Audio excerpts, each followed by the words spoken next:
with EHM, and we have JRG here for our first ever. What's I up, think he's probably everyone? the best guest to have to start.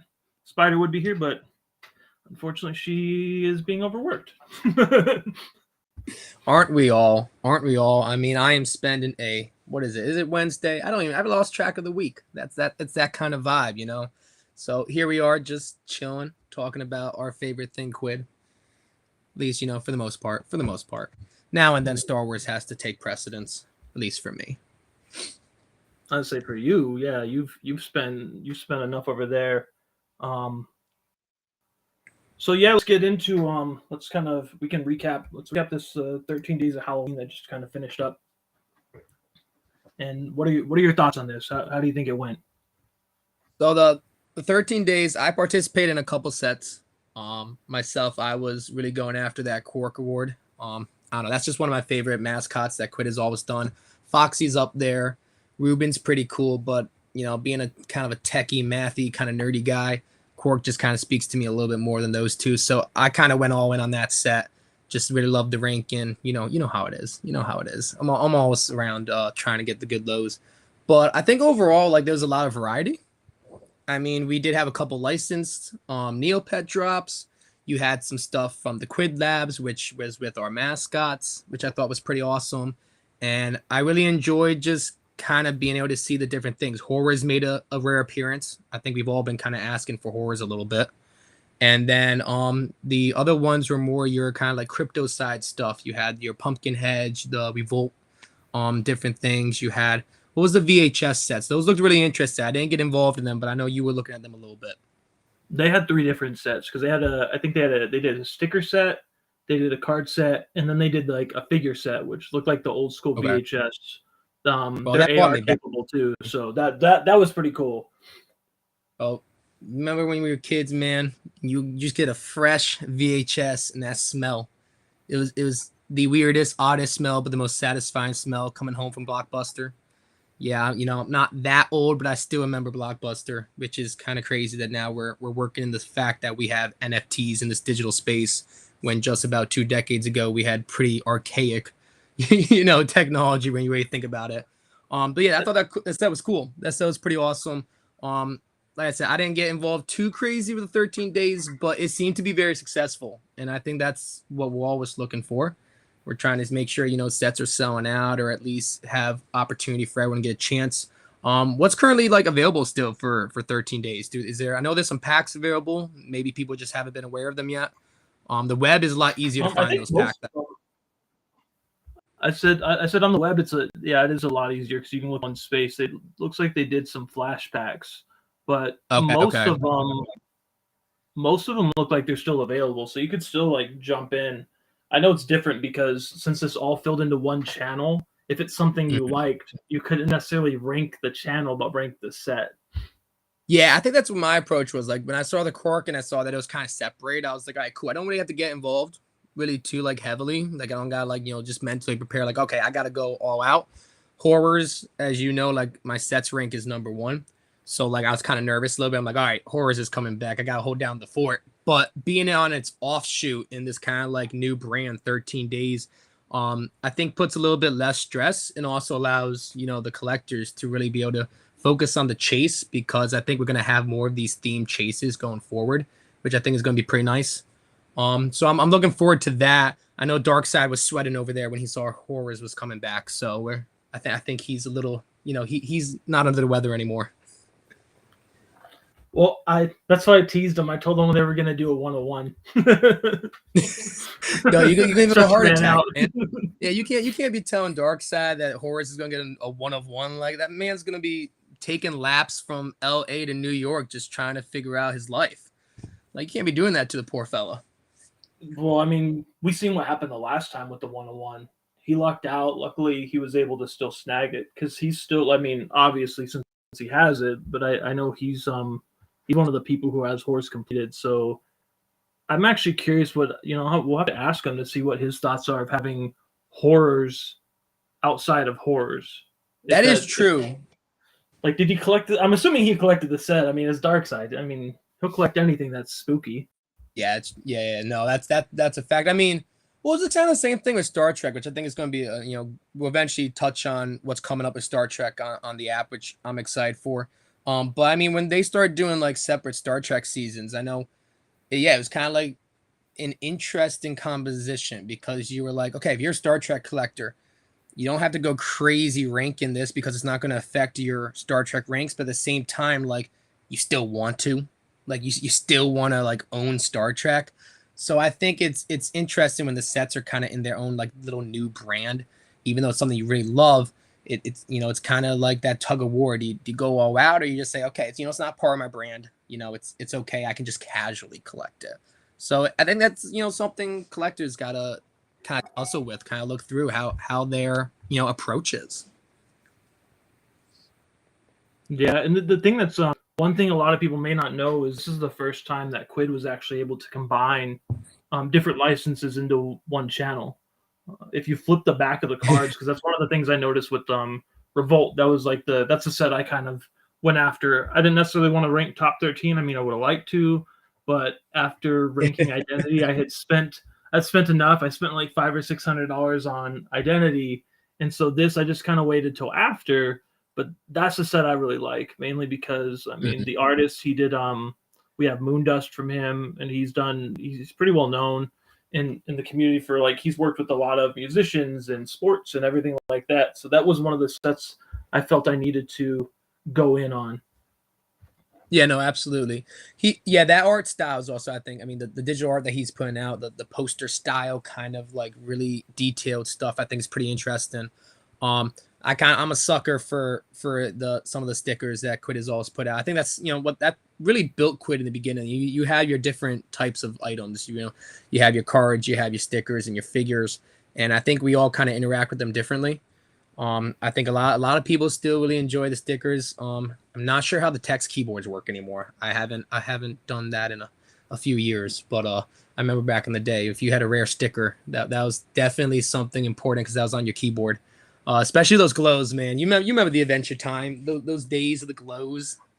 Oh, that's one of the things a lot of people, like a lot of the newer users, don't understand is those glows are money. They may be 1,500 card count, but having those, that was the hardest thing to trade for back in the day. They had the lowest odds, and when you compare like now versus then, like we had filler in pretty much everything. There wasn't guaranteed sets in the beginning for the art. Well, even card counts back then, you see some of those glow sets. I mean, the top end, like you said, 1,500, but the back end was like 30,000. And if you look at today's sets, I mean, look at 13 days, for example. I mean, these cards, was there really anything above 500 card count? I can't recall really anything really above 500. Maybe there was some around 600, but I mean, the one set that I went in, everything was 300 card count. Quicker sell out, kind of easier to get because the odds are equivalent. There's not like one that's skewing the odds that's like really, really hard. And I think that's, the newer players, I think it's a kind of a luxury. They get to see these sets that really are equivalents in odds. They can kind of just go in, get the items. If they have duplicates, sell them to buy the ones they need.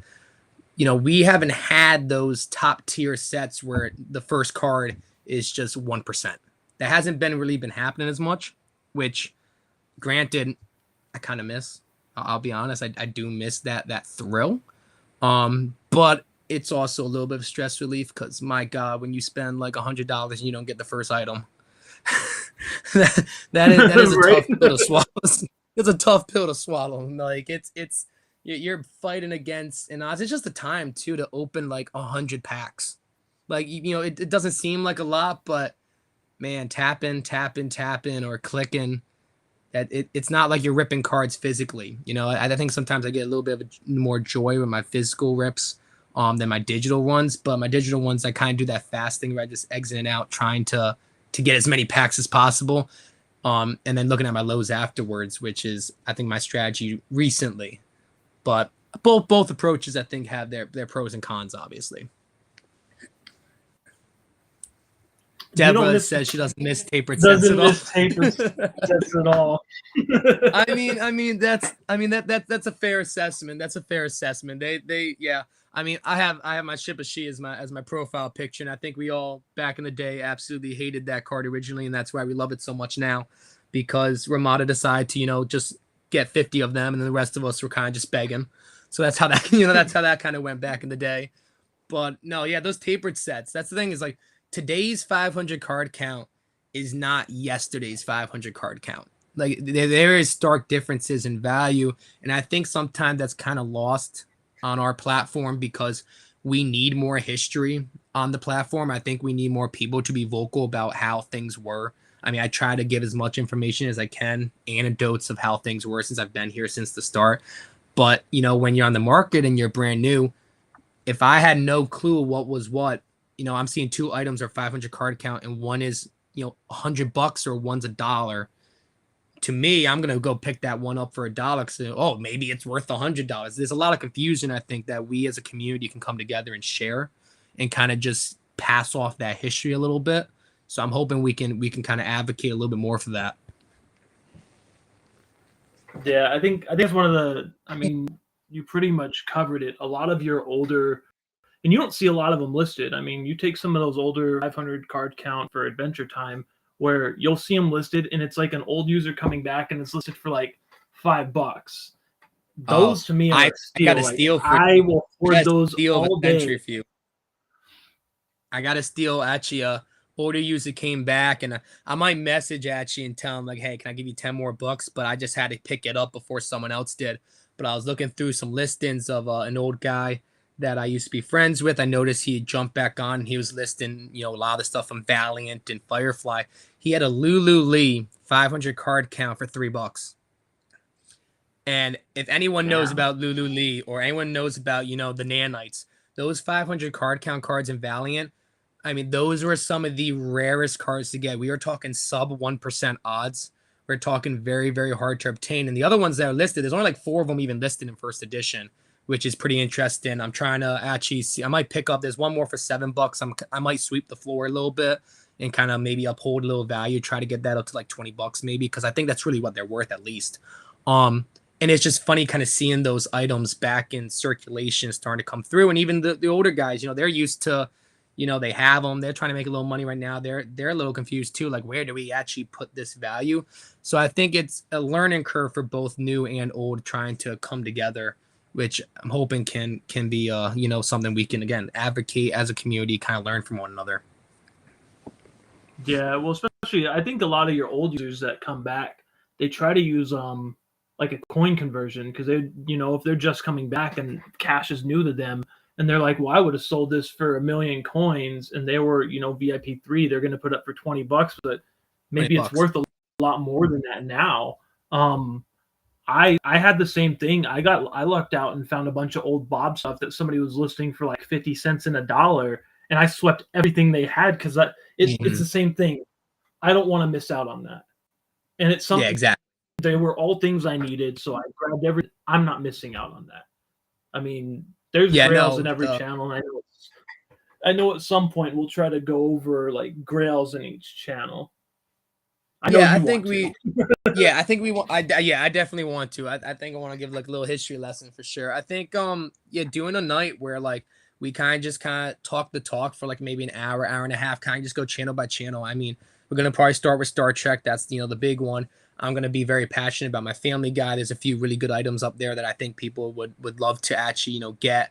And then more than that, I think, you know, each of those channels, you know, Game of Thrones, Adventure Time, what was kind of interesting about back in the day is because we had so much diversity of these big brands, you knew what the grails were, and you kind of knew like, okay, a Ship of She maybe was equivalent to a Bob's Burger old-timey set plus Justice for Francis. Like people kind of made like the values kind of based off the grails. And I think that's when we talk about a lot of the, you know, back in the day, Beautiful Death cards were like the currency of Quidd. If you had Beautiful Deaths, if you had holographics, or you had protos, those are like the 3 items in Quidd that could get any other item you wanted. And I think that's something that we don't really have now. I don't think we really have like a set on Quidd or something from the past year that kind of is the trump card of like, hey, this is like the currency. If you got this, you're going to be able to go far and get anything you want. I think things are a little bit easier to obtain, I think, based on just pricing, and I think things are just a little bit more readily available than they were back in the day. Oh yeah, especially, I mean, like we have lower CC sets now, but they're guaranteed. So though it's great, like it's great for somebody that's coming in that wants to get, you know, 150 CC item or 300 CC item and have these low card count items. But to go back in the day and have that thrill, I do actually miss tiered sets. Pulling that top card or a low of that top card was a different feeling than just pulling a low. Like I still like pulling lows. I've hit, you know, like when you hit a one print, like that's siding. But when you hit that top card and it's a one print, that feeling is something that I haven't been able to match. There's nothing that matches that. The thing too, at ranking with that as well, with those tapered sets and those hard cards, I mean, if you pull that card, like you're destined to do well in the ranking. Like that's the card that you need to start locking it down. And I think that's always been like my approach with ranking is, you know, the newer stuff, it's very simple at calculation. If everything's 300 card count and you need to get top 10, you get all the items, single digit, bam, you win the top 10. It's almost too linear, I guess, for me, being someone who like really has enjoyed the ranking aspects of the actual, you know, app. I think sometimes, you know, back in the Marvel days when you had those sets where you had like 500 card count items, and then it jumped to 4,000 card count, and then it jumped to 10,000. You know, a lot of people got, you know, they were confused because they thought, oh, I got a one print. Well, that one print might have been a 1 of 10,000. It's really not pulling much weight to actually lock down the set or really truly, you know, get the rank that you want. So I think going forward with chases on Quidd, I mean, I think there needs to be more information displayed. I think there needs to be a little bit more, you know, strategy shared by those top rankers who are, you know, very, you know, sophisticated with it. I know I share as often as possible. I think I got anytime there's a chase, someone's asking me if I buy this, is this going to help me? And then, you know, I do my math and all that fun wizardry. But I think that's true. Yeah, I think that's truly, you know, needs to be maybe a little more forefront, like, you know, not really maybe in a wiki, but maybe somewhere in our Discord, somewhere on one of these Quiddcasts, maybe we can kind of cover how chasing works. I know Michael's got some things in the works coming up, it looks like, with the future of how Quidd's going to look. And I'm excited about that. So I can't share everything on that, but let's just say big things I think are coming. Collector Council's been talking with Michael a little bit. He's been sharing some things, and I'm excited for the way we're going to go forward with chasing. Being a ranker, I'm really excited about it. Well, I'd say that's one of the things a lot of people I know a lot of us that have been here a while. We usually go to you if we want to lock a set. Because correct me if I'm wrong, I don't think you've ever actually lost a chase that you wanted to rank in. I don't think there's been one time wanted to. No, the only time was when I would just give up because I was just like kind of bored. And I was just like, okay, I won't be an asshole today. I'll decide to just step away. It was just some like ended at like 3 a.m. Like, you remember those old chases that would like start at like, you know, 12 o'clock, and I just wanted to sleep. like that was the thing with horrors. Horrors was the most annoying. You get a drop at like 3 o'clock in the afternoon, and then the horrors, you know, because they were cheeky, were like, we're gonna run this contest for 13 hours. And I'm like, dude, that's 6 a.m. like so I'd be like looking at my set at like 1 a.m. and I'm like, okay, so that's not bad. Let me lock it down real quick. And then like I couldn't go to bed until the set was locked because I knew if I went to bed, someone's gonna come in. Like someone was gonna come in. You know what I'm saying? Like there was gonna be some person last minute who's gonna look at the ranks and be like, all right, I can make a move real quick. And so like, and it's benefits some people with time differences. I know Phoenix loved that because he could get up and then you know come in late. He always came in late. You always knew that Phoenix, if he was not involved in a chase, would be involved in a chase. So that was like, you know, you just had to know the Phoenix was coming. He was blaring. He had fire. Everything was just about to go down. And if you were in top rank, you were waking up without top rank. Like, it's just how it was. Yeah. Horrors Mark, was something some bloody else. I mean...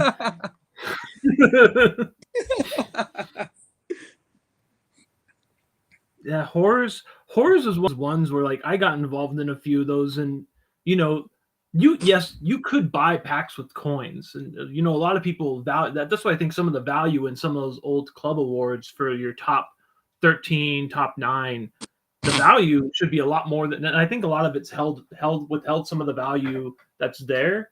You would have to buy packs.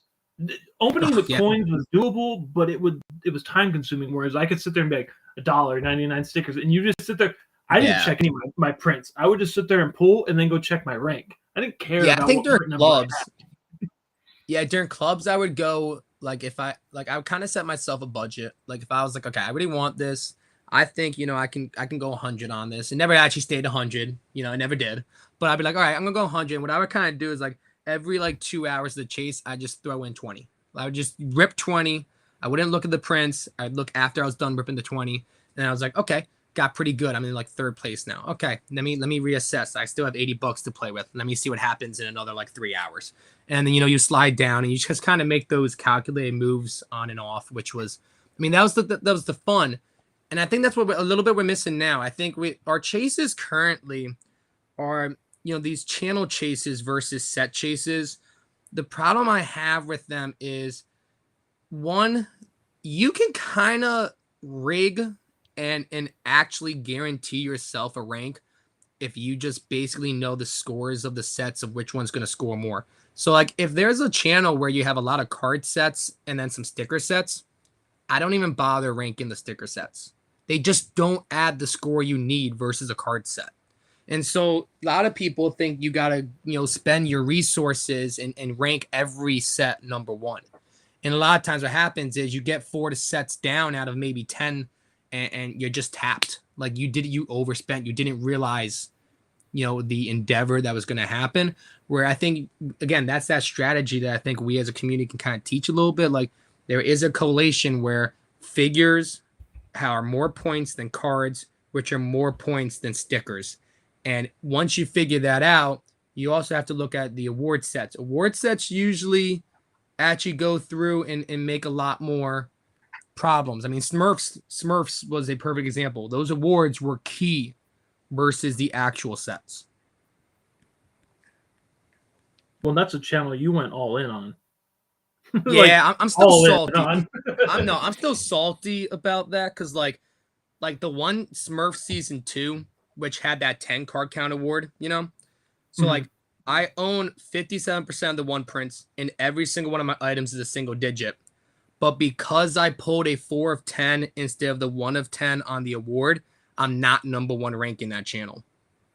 And that's all spent something I've always thought about. Elite awards, I think really do need to not be in the channel. They need to be on their own. Because if you think about it, if that's the award, the channel itself was already ranked. You're getting the award for ranking the channel. So why should that award then all of a sudden take away that rank that you just earned?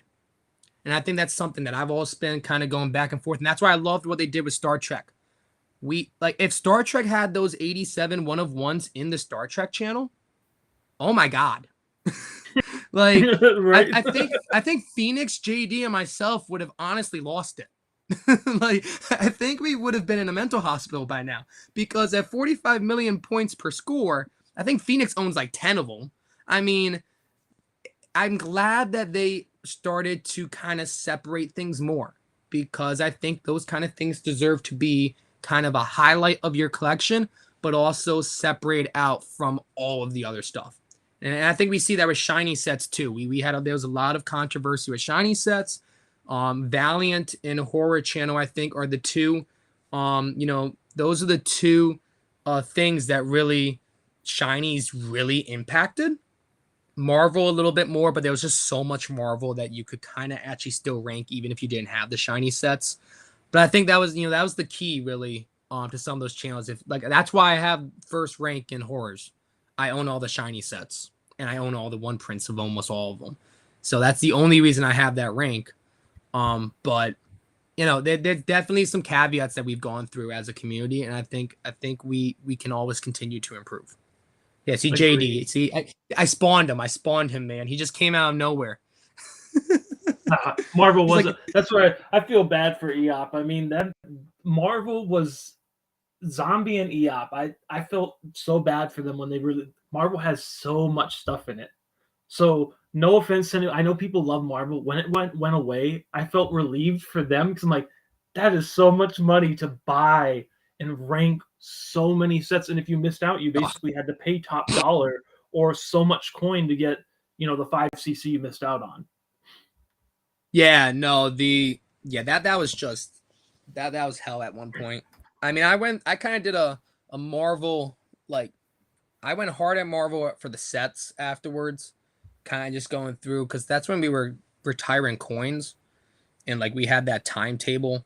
And so I just kind of just spent all my coins on Marvel, because I was like, okay, I was looking at my collection, trying to be like a diverse player, trying to be, a top 5 player on the app. And, Marvel was kind of that channel that I really didn't have beside in Game of Thrones. And so those are the 2 channels that I focused on a lot. And I've stayed away from Adventure Time, Rick and Morty, because that's all you. That's all you. I've always said, if we combine collections, man, if we combine collections, it's over. It'd be over, man. I got all the cool stuff, for the live action. You got all the cartoons. We got like a perfect pair, the yin and the yang. But I think I think what we have now with the way things are in Quidd is I don't feel compelled to actually collect everything anymore. If I miss something, there's really no consequence. You know what I'm saying? Besides the chases, obviously, but if you're going to get involved or not. It's you kind of have to either go all in or dip out. And if you miss a set now, it's not like it was when we had the brands. Since things aren't like really, backed by an IP, if I miss a Revolt set, or I miss a Dedimal set, or I miss something from Quidd Labs, I'm not feeling that, like, I guess, anxiety or stuff to be like, crap. Like, I really missed out on that set, and I really want that set for the collection because I'm incomplete. I don't have that feeling anymore.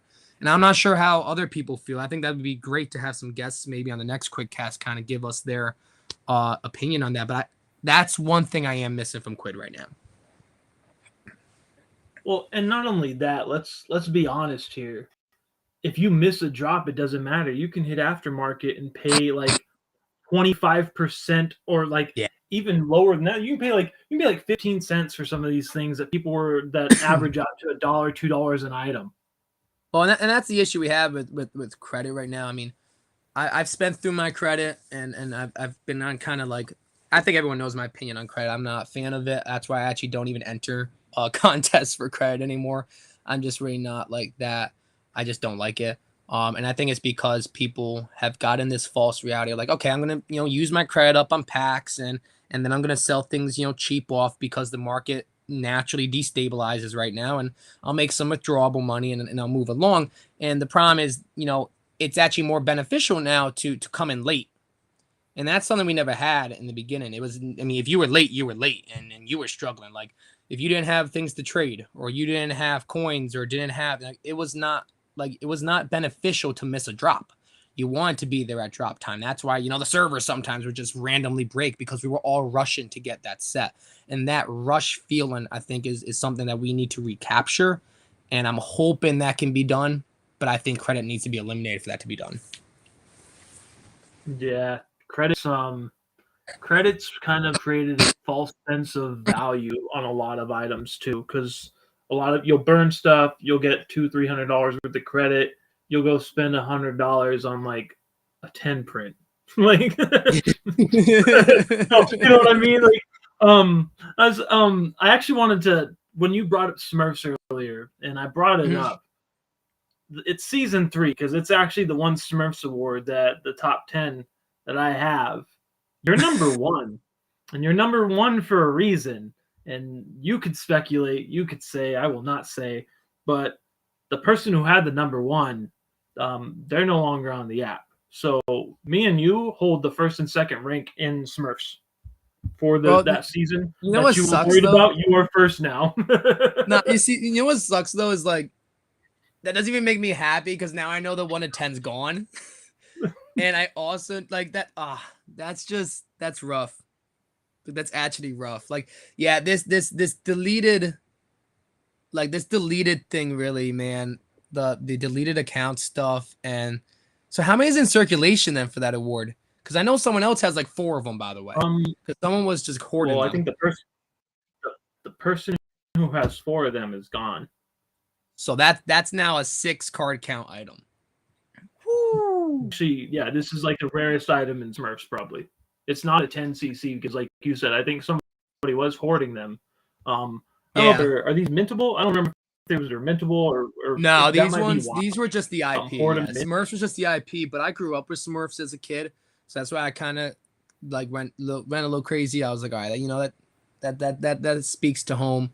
I used to watch them like Saturday. I mean, I still watch Boomerang every single day. Like that's my routine. Like I crawl in bed and I got like Tom and Jerry, Looney Tunes, or like Smurfs on before I go to bed. Like it's really pathetic, you know, going into my mid-20s and we're just watching cartoons every night. It's a great life.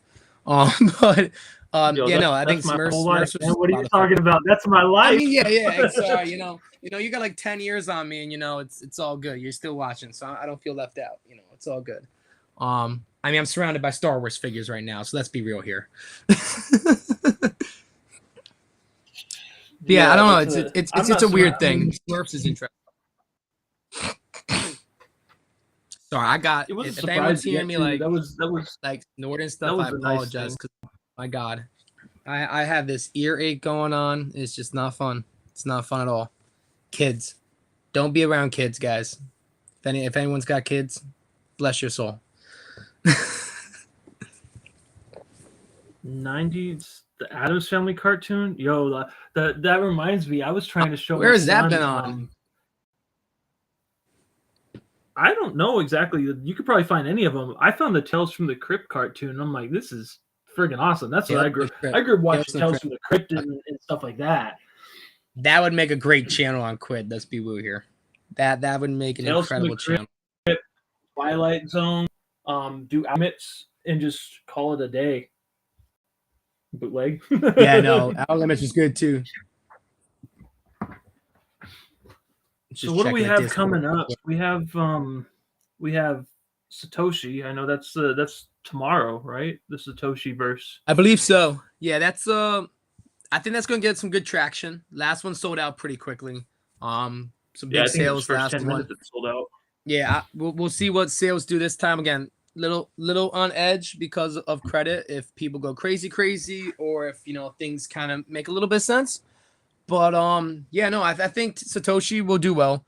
I think there's definitely a good user base and good background for that drop. That's one that actually the more like crypto kind of savant drops that I actually think is pretty cool. And then yeah, we'll see where it goes tomorrow. I think that's gonna be something fun to watch. I probably won't get involved too much. I think I'm gonna sit this one out because we got some big stuff coming next week that yeah, I'm gonna get roped back in. You know I'm gonna get roped back in. It's gonna be a whole thing. Yeah. How many times did you quit now? So I mean, okay, hold on, hear me out. I have a real rationale on this, right? So I think you're I've the quit Jay-Z of Quidd. No. I think I've quit about like 99 times, but there is JRG001 through JRG099. So technically, I've only quit once, but the other guys they just keep dipping. You see, that's the thing. JRG47, decided to quit. JRG67 decided to quit. That's truly the reason behind that. I think me just saying that I've quit. I just protecting the homies. Yeah, protecting the homies. Yeah, all the homies, all the JRG army. I'm still, we don't know who 006 ever was, but he seems to be a homie now, so it is what it is. The JRG fans they're an interesting group. Yeah. They're a little mental. It happens. AKA, you have a multiple personality disorder that you don't want. I don't know what you're talking about. You don't want to confront. I think it's just more, a really fun anecdote and joke that people, just take a little too seriously sometimes. I think that's more the style that I like to throw out. But well, I mean, you seen today. I mean, TMG had an army going. Yo, I saw that. TMG had bot account TMG 69, TMG 222. Like, listen, TMG, I love the guy. I think he's a great guy, but whoever's messing with him, whoever is trying to like frame this man, like, please just get off the app. Like, I'm not listen, all that kind of like harassment stuff. I mean, we're in the digital world. Like, digital world is already just kind of a little bit wild. Not really a fan of it. I mean, we get Bitcoin scams every single day, I think, on my phone at this point. But yeah, whoever's messing with TMG needs to back off because like Quidd's not gonna mess with that. Like it's just not how it is. So I'm hoping that's resolved. I'm sure you're under control of that. Our Oh Mr. yeah. Fraud guy. So We're, I'm sure it's just some knucklehead thinking he's funny. So yeah. I try to watch all that. I mean, that's my morning routine. Wake up and see what kind of fraud we have from the night before. yeah, Kinda get EHM through the wakes up, day.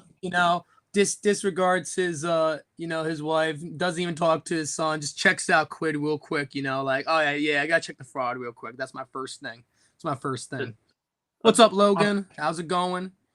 100%. That 100% is. I wake up, I check top sales because again, iOS and Android are different. When I check my top sales, I can go and view from the last 24 hours and it will show the most recent top sale. Yeah, And yours is a little bit different. I think effectively that's how it looks like how it looks on the web. I think that looks pretty accurate for what it shows on app. But that's the first thing I do. I go and look. I'm like, all right, does anything look off? Is there anything that I need to report like that I can't take care of? That looks a little bit shadier than usual. But I think just slightly. Just slightly. I think we've done a good job of keeping fraud off the app, like 100%. Yeah. It's. I mean, you know how it was like back in the day with mods. Like there were alt farms. There's always going to be people who try to cheat the system, but they watch. Like I watch it. I mean, I watch it all the time because I want it to be fair to everybody else. I've heard every complaint of, hey, this person qualified for 3 awards and is swapping them between accounts, and that's not fair. Or these people are colluding to rank and they're moving money so they could actually rank, and that's not fair either. Like there's things that we try to watch for to make sure it's fair to everybody, and that's something I think is actually pretty unique to the Quidd community because somewhere else, like a lot of the competition out there, like especially in like your NFT world, they don't have ranking or anything like that, and that's that's why I like Quidd is like we have ranks. I mean, back in the day, I didn't rank. Now, no, I want to be number 1. Well, the thing with ranking, it is a complete unique experience on Quidd. I mean, I came from Tops, so we don't have print numbers over there. So it's just you just have the card count number, and the way they do it is more like open edition, where like, all right, these cards are available for 2 weeks, and in 2 weeks, here's the odds of the let's say the epics are 1 in 30 packs. And in that 2 weeks, 200 epics were pulled. Once that 2 weeks is over, that card becomes 200 card count. But there's no prints. So effectively, you just have a copy. And so when I came to the Quidd from Tops, obviously, I'd been pretty savant over there. I got back into it actually recently. I've been absolutely going nuts again because Star Wars is my love. And we've been, the difference is there, you really just need a copy. I mean, there really is no advantageous reason to really have duplicates because unless you're really good at trading, and there's nothing to do with prints. So when I came to Quidd, we also that's another thing. Quidd didn't always have ranking. Let's also clarify that. The beginning did not. There was actually no print numbers or anything. It was actually very much like Tops. But when ranking started to become a thing and people were like, I want prints, people kind of went a little crazy. I'll point the finger at Spider. She decided to go get a perfect set of Breaking Bad, which was just absolutely insane. And the whole community actually galvanized. Yeah, we all galvanized to help her. That's the first perfect set on Quidd. And then we used to call pulling a Spidey. Like we had like little terms for like when people did like little achievements. I think pulling a JRG back then was all 2 prints because I just decided I wanted to be unique and Spider beat me first. So had a little ego test. Yeah, you know how it is. We went back and forth. I thought I thought pulling the JRG was being an asshole. So I guess that was wrong. I mean, listen, when you're ranking, there is no friendships, okay? It is pure, absolute toxic chaos. All right? The only friendships you have are the friends that are giving you 1 print. And if they're not giving you 1 print, are they really friends? I mean, I love everyone, but if they're not giving me 1 prints, I'm not sure. Maybe y'all were just haters. I don't know. This is how it is. I just know that when people got lows, they came to me because I randomly would give them 100 items, and I got broke. That's kind of how that went. So it was a good time. But yeah, ranking was something completely unique on Quidd. And then when Quidd doubled down for us and decided to do, all right, we're gonna do channel rankings, I think everyone's eyes kind of lit up because we knew people had sets. And we knew, like, okay, you know, this guy's number one in set A. But when you could see a channel rank, like, oh crap, like, you know, one person is just better than everyone in the entire channel. Like, that's pretty cool. And to highlight that and have your username and your profile and that public everywhere for anyone to see, I mean, it is a nice feeling to actually have your achievement kind of shown. And then also you're battling to keep that because everyone's gunning for you. And that's the other, like, that's a little bit where the toxic comes in because yeah, we're all not friendly when we're trying to get that top spot. Some of us are, but not all of us. That's why we each have our own channels. I don't step on your channels. You don't step on mine because I'm like, if you come to your family guy, we're gonna fight, buddy. issues. We're gonna fight. We're gonna go square up if you come over to your family guy.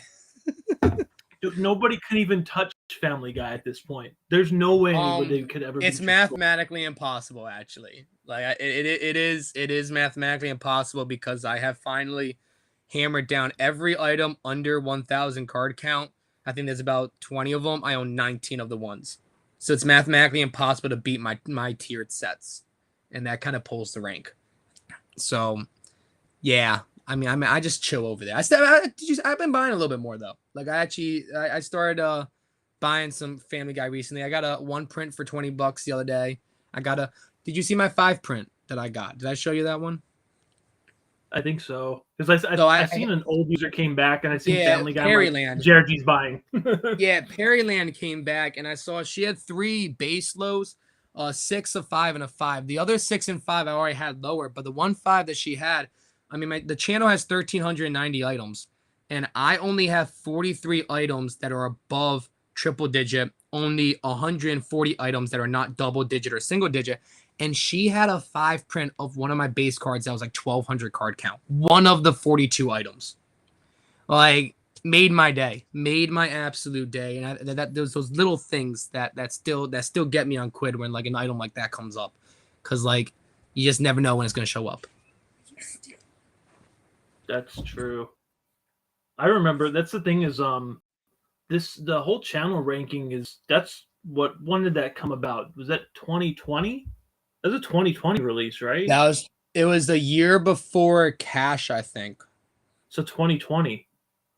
Because we didn't have that when Rick and Morty launched in 2017. We didn't have it when Disney launched originally in 2018.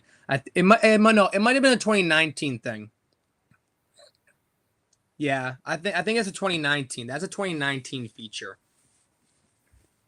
Yeah, because I remember it might have been late 2019, early 2020. I forget, but that's one of the things where it was always, everybody always was curious. Like, I know a lot of the people who have been here a while, like, do I truly have the best of the best? And now you can see it. Though there are some channels, I will agree that because of the awards, because of when they tried the shinies in separate sets, the way that they did those, some of the scores are crazy. Like, I think I'm under top 100 I think I'm actually like top 50 in Valiant or something, and I don't have anything special. Like, I don't have any. No, it really just comes down to some of the scores because the low card count sets really changed the scores. Like, it really affected some things because you have these cards. Like, I mean, I can throw it up right now. I mean, let me look real quick on the app. I mean, you have like the Shippashi. We all know the Shippashi is the absolute first edition grail of Star Trek. That set scores like 300,000 points. All right, there are 5 of 5 or 10 of 10 card count awards that are scoring like 4 million. That, to be honest, I would never ever give a Shippashi for any of those items. And so that's where, I mean, the scores are nice. It's awesome to see the channel ranking. It's awesome to really, understand how the rankings work. But there is a nuance to it, especially the older channels that, even though you may be top of a channel, do you truly own the original grails, or do you just, own the high scoring sets? So I think that's something that, again, that's little ticky tacky. People will collect the way they want to collect, and I think the people who know what they have, I think they appreciate what they have, even if their name isn't blasted on the headlines. You know what I mean? Like it's the guys that, like, for example, like I own every item in Firefly. I think I'm ranked like 80th, and I know people who are ranked higher than me that don't own every item because they just own lows. And so it's like, well, who's the true assessment? Are the true collectors or the top collectors the ones who are able to finish it all, or the ones who are able to get lows? And I think that's an argument or debate that you can have really in any collecting sphere. I mean, it's the same thing in physical. Is the person who has the Mickey Mantle rookie card, but that's all he owns, better than the guy who has complete sets from 1950 on, but he doesn't have the Mickey Mantle? It's just your style of collecting, I think. Yeah. That's where I'm hoping they kind of switch up albums. I know there's been discussion about it to where we can customize our own, so it's more like a binder of cards where you can just have like your personalized, your favorites.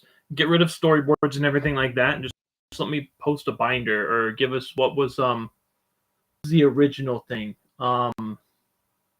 Showcases. Showcases, yep. I really like. Those were much nicer. Those are probably the best. Those were the best. Okay, no, listen, I like shelfies. Can I tell you why? Get the fuck out of here. Hey, can I tell you why? Hold up. Let me tell you why. Because we had all those contests back then, right? And if you got likes, you sometimes won something. And I was very good at the liking game on Quidd. So I can't knock my shelfies. That's how I won my Star Trek Hyper Awards. Remember those? Someone had to nominate you on a shelfie, and then people had to vote on that shelfie for you to win those hyper strikes.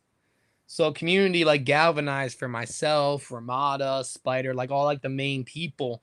But that was the only positive from shelfies. The rest of them, yeah, they sucked. They were pretty terrible. But I like that part. The awards weren't bad, but it was just, you remember as a mod, it was praise for praise, and it was terrible. Hey, I exploited praise for praise now and then, but I didn't say praise for praise. Of course you did. Nah, do you remember what I used to write on those?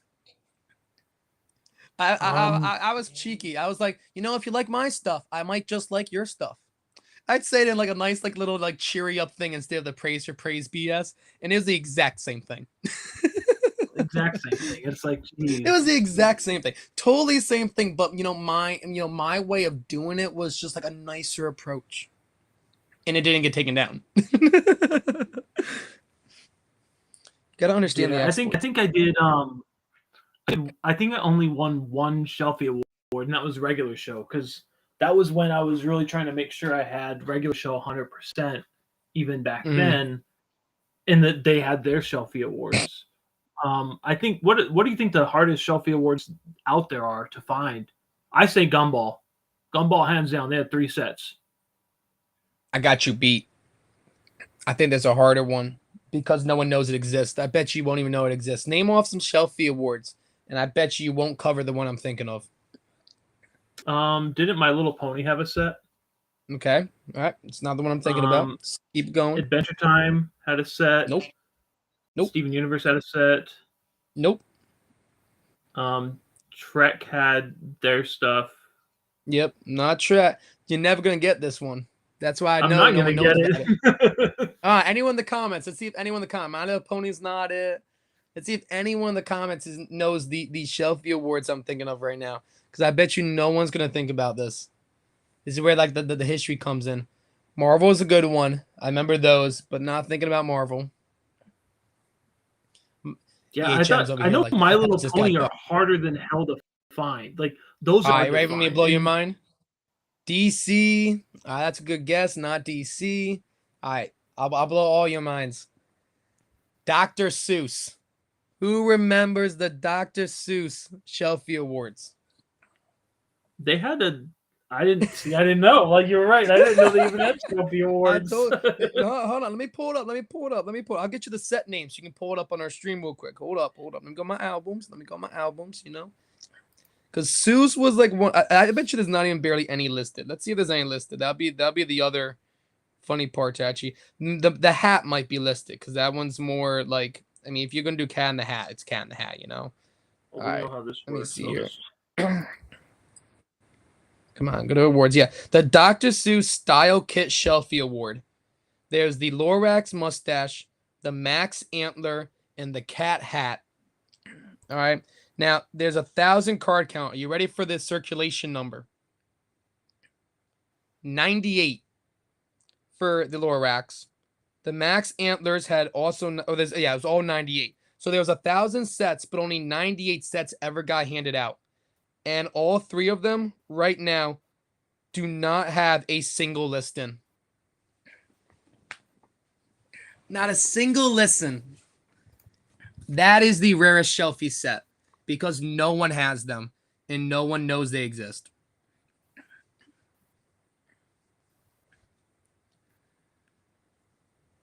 You find it on the... I tell you, sometimes the web takes a little bit. There we go, Dr. Seuss. There we go. There we go. They're great too. They move and everything. Like they're animated Shelfie awards.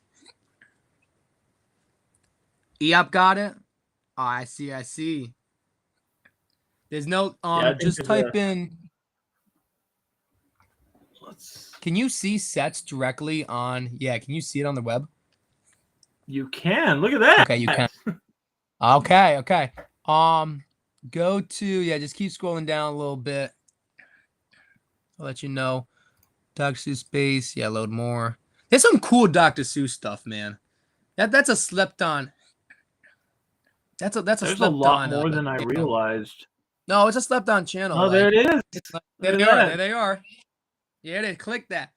There's not a single listing. Not a single listing. Eop's the top ranker in Dr. Seuss. That's where she... Oh, yeah, you're number 4. I think I'm at 14th right now. The other thing that was actually in Boxels. Remember, Seuss had a Boxel set, too. A silver Boxel.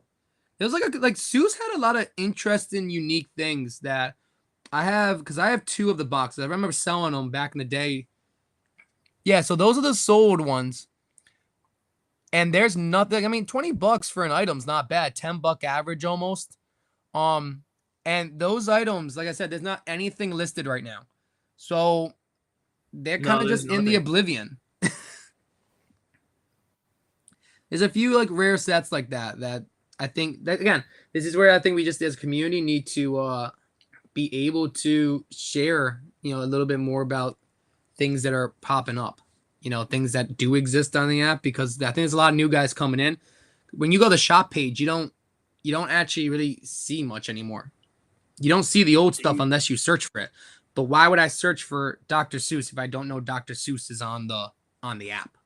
So I think that's where... Well, they need to fix their search too, because it's terrible. Yeah, it's not convenient. I know. We've talked with Michael about that. We've talked with. I know he's trying to truly, eventually get it fixed, and I know that's something that I hope comes to it. That's such a great point. Ashes is Shelfie winners. I mean, a lot of them were just those like little kids who were just good with like for likes, or a lot of them were just kind of they won the award and then they never came back.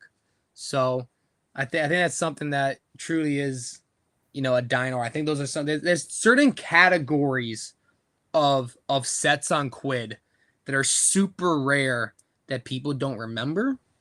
And people, I think, need to be a little bit more exposed to again.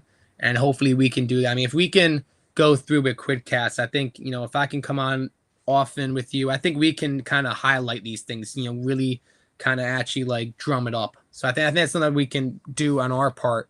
So hopefully we can just keep going. Yeah. I want to point something out.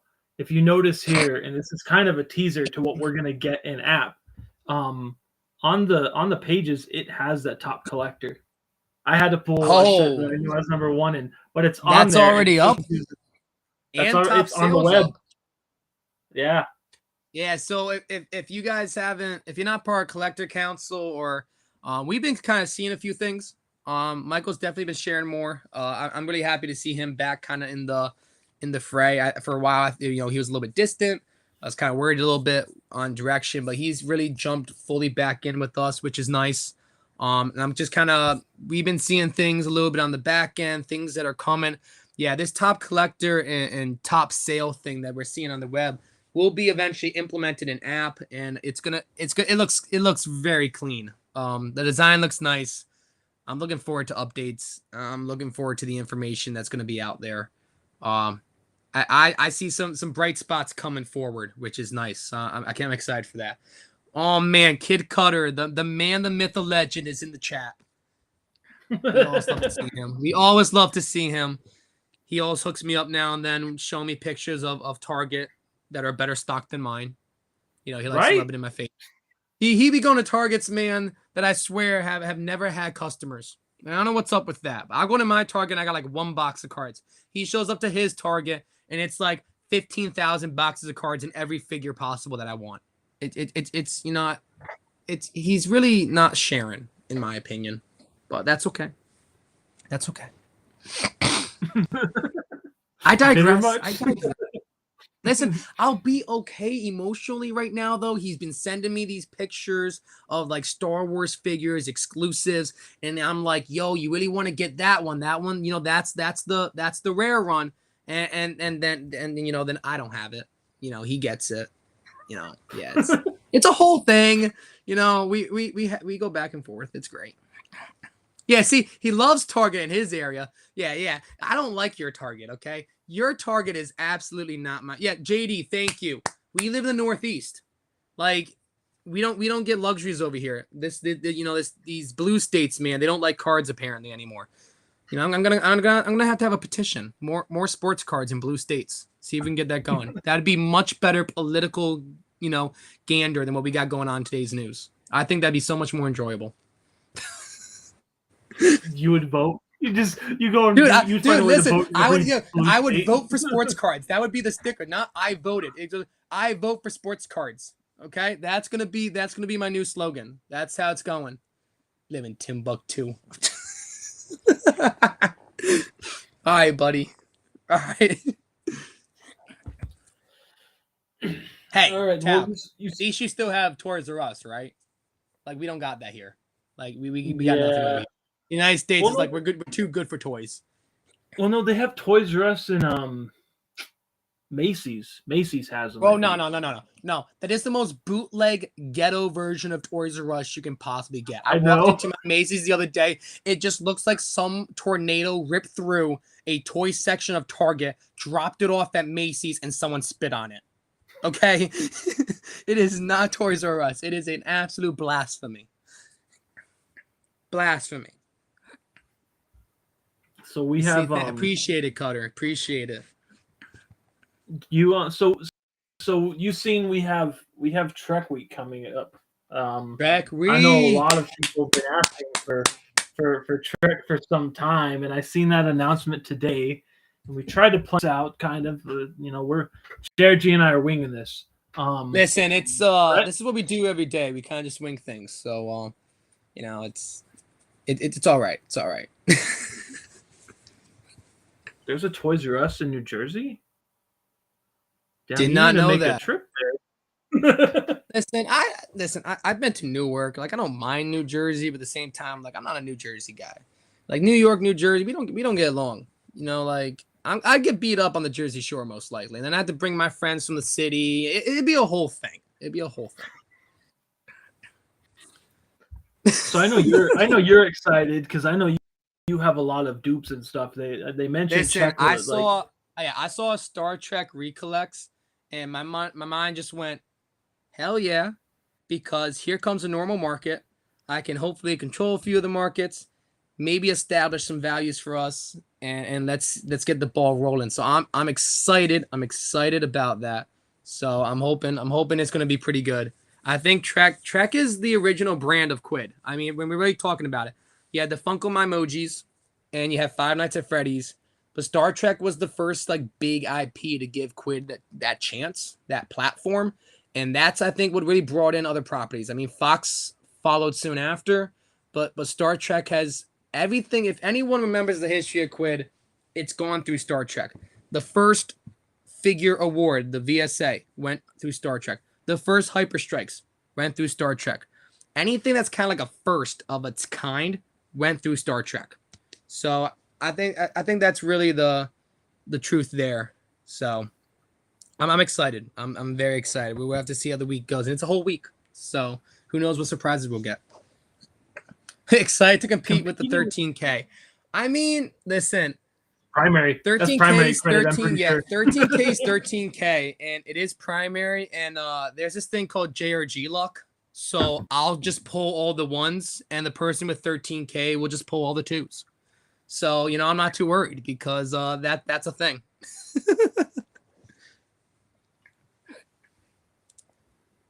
Oh man, Mark.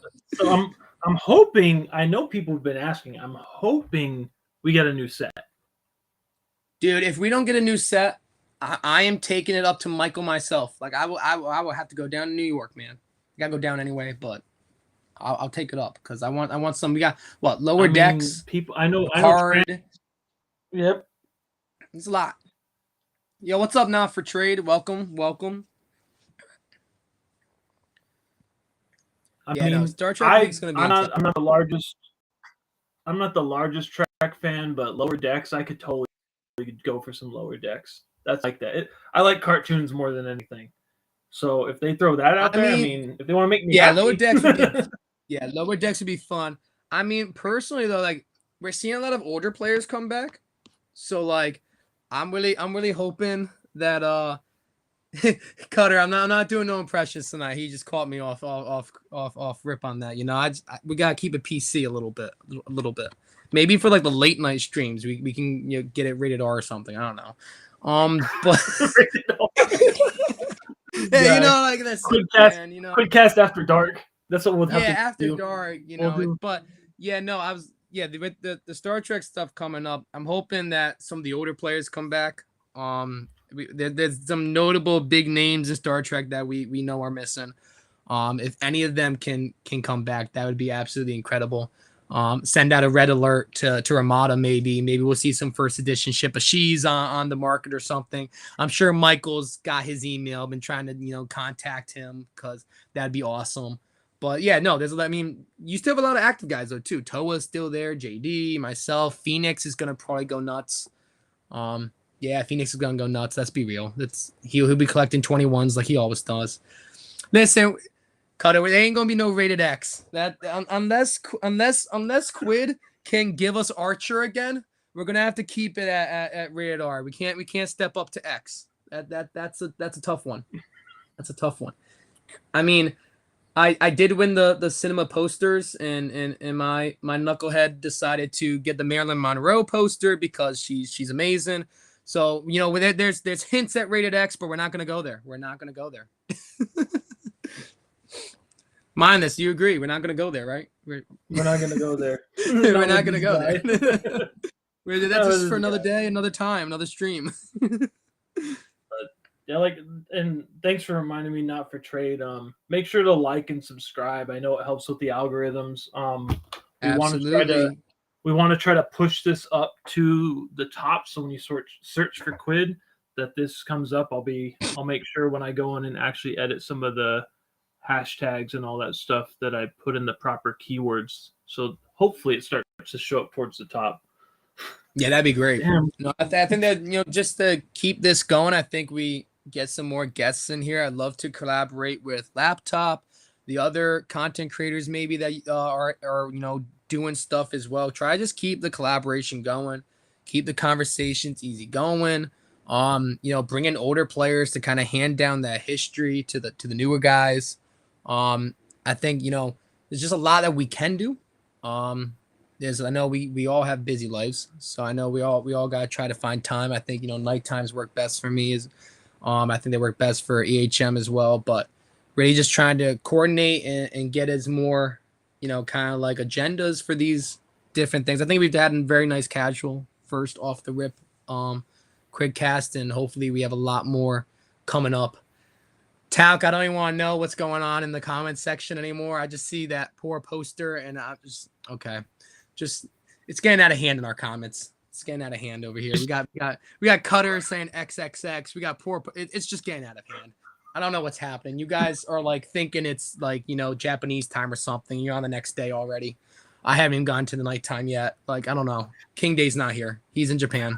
You can go hang out with him.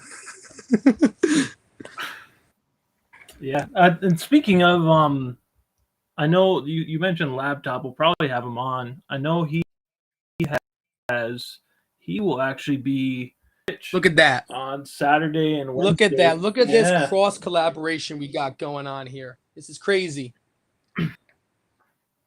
Saturday and Wednesdays. Yeah, I like the lineup. And for anybody who doesn't follow, like anybody who has never seen any of the content that Laptop Hound does, he does this baseball. He was actually showing me he does like this baseball game that he plays. He's a Twitch affiliate, from my understanding. He actually, yes, sir. I've kind of watched. I watched him grow his channel, and I think he went from 0 to like 250 to 300 subscribers in less than a month. Which, I mean, he makes good content. He made moves. He made moves. He did make moves. He made big moves. I'll tell you though. If you start watching his stream, he's going to seduce you with his voice. That man has the best voice for any type of like live stream possible. It's insane. He's a really nice guy. It's gonna be awesome. Can't wait for it. So yeah, just try to support everyone. Just keep the collaborations going. Try to get more and more people involved, and we'll have more special guests. Try to get the the guests flowing through. We're not inviting Kid Cutter because he wants to do porn on this, and we're not going to do that. So Kid Cutter's, banned from this stream. I'm so sorry, my guy. I love you. You're an amazing guy, but we just, we got little kids, man. We're trying to, keep Quidd safe. So you got to knock that stuff off.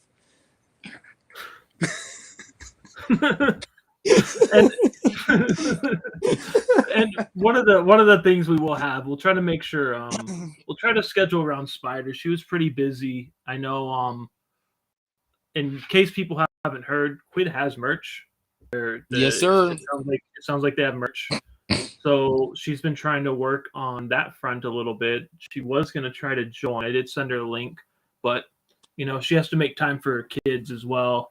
And we understand that, and I think JRG and I can kind of hold this down for the most part. But I've seen a question that I will let you answer. Oh man, you've been waiting for this, haven't you? No, it just showed up. You can explain why the ship of She is considered a grail.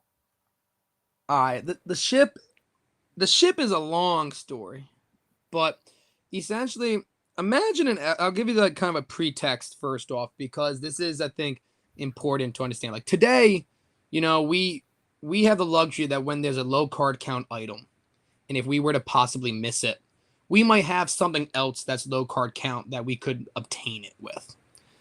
When Kirk's Guide to Love set came out, it was the first ever set on Quidd where we had a low card count card. Up until that point, basically things, like I said, were Five Nights at Freddy, the Funko Mimojis, 100,000 card count items. Things were just kind of, base cards for Star Trek. There wasn't really anything rare. And then this set came out. This set was the tier of all tiered sets. You had cards that were 30,000 card count, and then the Ship of She at 100.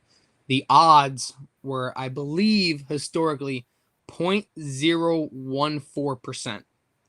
Basically, you had to open up 1,000 packs minimum in order to get this item. Now, it doesn't seem too bad, but for the time, people really didn't have coins unless you got them through maybe Tapjoy a little bit or you bought them. And coins were expensive as all get out back then.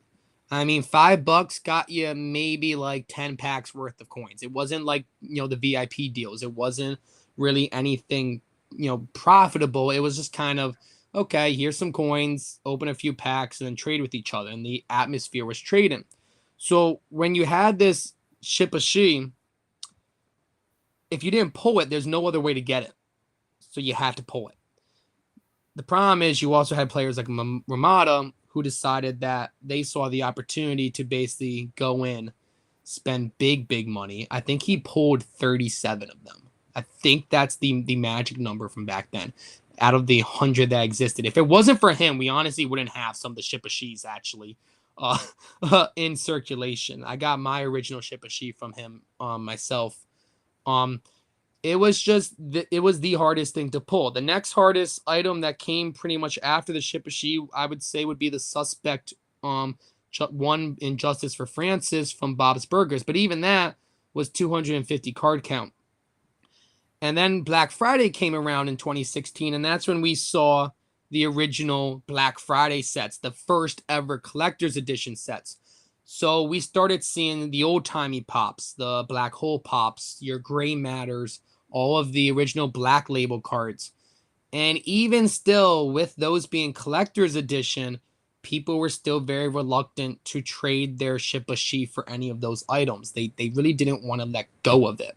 Some people made some good trades where, you know, an entire set of 12 of the black and white pops, maybe they got a Shippashi, but there wasn't really anything out there.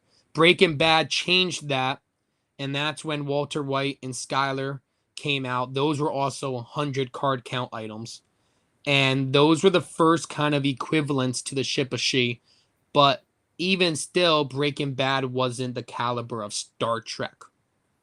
So I think the community just galvanized behind that item and truly held it on a pedestal, and it's never come off that pedestal. And today, basically, if you're regarded as a top Quidd player, I think to be Quidd, like, you know, when you're on Star Wars tops, the Vintage Han is the card you need to be considered a top player. The Shippashi is our equivalence of the Holy Grail and kind of your identity as a Quidd player. I think that's the best short summary I can give you without rambling for another 2 hours, since I've already seen people looking to book hotel rooms to listen to my rant right now. So yeah, that, you know, before I get roasted anymore by the comments section, I think I'll wrap it up. Appreciate all the love from you guys. You really great crowd. Really astounding crowd. These are all of our friends. I know, that's the worst part. This is the problem. This is the issue. They know how to grind my gears. And then you know, Mr. Peter Griffin JRG has to show up on Saturday Night TV and just talk about how I hate them all. But you know, that's for another night. That's for another night. Yeah. Awesome. Well, we'll leave with that. I think that was a good ending. We're honestly, a little bit over an hour, but I think I think that's a good question, and I think we'll try to highlight grails and stuff in the future if there's we're gonna put together actually, that might be a great night to have special guests that actually own the grails. I'll put together a list. So, like, you know, I'd say, you know, bring in a couple of the Marvel people. Like, we could do like kind of like little segments where they come bounce in and out. Like, you know, I'd love to have EOP come and kind of explain to us why Spidey Hollows were a thing. Maybe that's the night we get Spider on. She can talk to us about, you know, the Stay Tuned set in Breaking Bad. Maybe I can bust out Elon. I still have contact with Elon. Yeah. Talk about Firefly a little bit.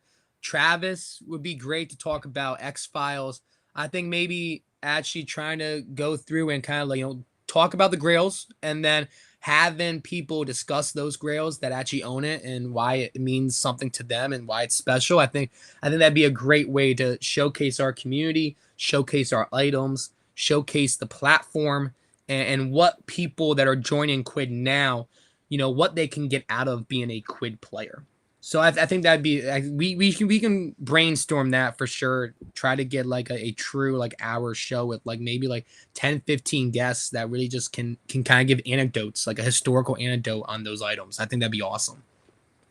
Yeah, it's funny you say that. That's one of the ideas that Spider and I have talked about too, is trying to get some of those top collectors on to talk about the grails and how hard it was to get them. I mean, just really quickly, I didn't get a first edition poster from Rick and Morty until Cash started. But that's a story for another time. Bro, I had 4 of those at one point because that was the thing. Like, back then, especially during trading days, like, if you wanted lows in your channel, you had to buck up and buy the other channels. Because let's be real, any person who pulled a Family Guy #1 print, they never wanted Family Guy. Ever. They always wanted some other bullshit. So I think that's something that I think was really fun back then. You kind of were stuck buying everything because you needed stuff to get what you wanted, and everyone kind of was a little bit, we kind of all kind of had our channels, and we're really happy with that. So, oh my God, Roberto, that is such an amazing comment. I wish I could pin comments, but I think you and Kid Cutter need to get a room because again, it's getting out of hand. But I'm loving the comments. I'm loving it. Awesome. Minus, did I ever ask you for your testicles? Did I ever ask for you? No, you didn't. I was just checking. I was just making sure. No, not yet. Not yet. Do you still have a first edition testicles, or are you got like sloppy seconds? No, I have first, second, third, and edition. Dang, can I get like the crummy fourths? That might be good. If I have a dupe. I only trade duplicates. Well, wait a second. You have duplicate testicles? I didn't know that's a thing. Yeah, you're supposed to have 2, right? 2 in each Listen, edition. you just named 4 editions though, so like you gotta have minimum 4. Like, that's some crazy stuff going on over there biologically. I mean, you're a Rick and Morty fan. You know how this works. Yeah. I mean, if we were doing a true Rick and Morty impersonation, I would be screaming, swearing, and saying some profanity of some sort. You would probably say some random sexist stuff, and then we'd have half the stream hating us, but it'd be classic Rick and Morty. Right. Oh Awesome. man, I think it's a good time to wrap up, and that was a lot of fun. We rambled on as we always do. Yeah. Cutter, hope everybody the blue edition, really, my guy? The blue edition. He said the blue edition. Dang, that's tough. That's tough. We'll try to. But yeah, if you guys. Wednesday, I think Wednesday works. I mean, it works for Wednesday's me. good for me. Yeah, Wednesday's a good day for me because I got stuff on Fridays and Thursdays. Those are like 2 of my busier days. So I'm pretty good on Wednesdays. So if we can kind of run it back each Wednesday, would be kind of cool. Awesome. Well, make sure to subscribe, like. Yes. Tell your friends. Let us know what you think. Tell your family. Delays, tell your issues, cat. Tell your bot farm. kids. You know what? I don't really like alts usually, but in this case, alt it up. If you got like 10 cousins and they're all named Maurice, don't tell me. Just kind of like and subscribe. That I think that's just keep it on the down low. But just go tell everyone, screaming it. Go to your local butcher. Just tell them about Quiddcast. Go to your local, pharmacist. Be like Quiddcast. Just tell the world. We'll see what happens. We'll see how far we blow up. It'll be great. Yeah. Agreed. Yeah, we need JRG007. Yeah, we gotta get JRG. Listen, that'll be a boxing match. All right, we'll get a full boxing match. Live stream it. He'll come to New York. I'll just show up. It'll be great. Whoever wins gets my shipper she. So I gotta defend my shipper she or lose it. Just take out the ankles. I mean, you know how this works. JRG's taller, so just kick him in the kneecaps, and then you're good. Bro, you act like I'm not like carrying like a random thing in my back pocket or like a steel pipe just up my leg. Come on now. If I'm coming to a fight, I'm not coming to a fight. I'm prepared. Like, let's be real here. I got insiders in the crowd too, so like you know how it be. If things go south, things won't go south. But yeah, no, it was a good time. And I think a lot of history. A lot of stuff about Quidd. Hopefully we can just keep going. Yeah. Appreciate everyone. All right. Thanks, everybody. Later.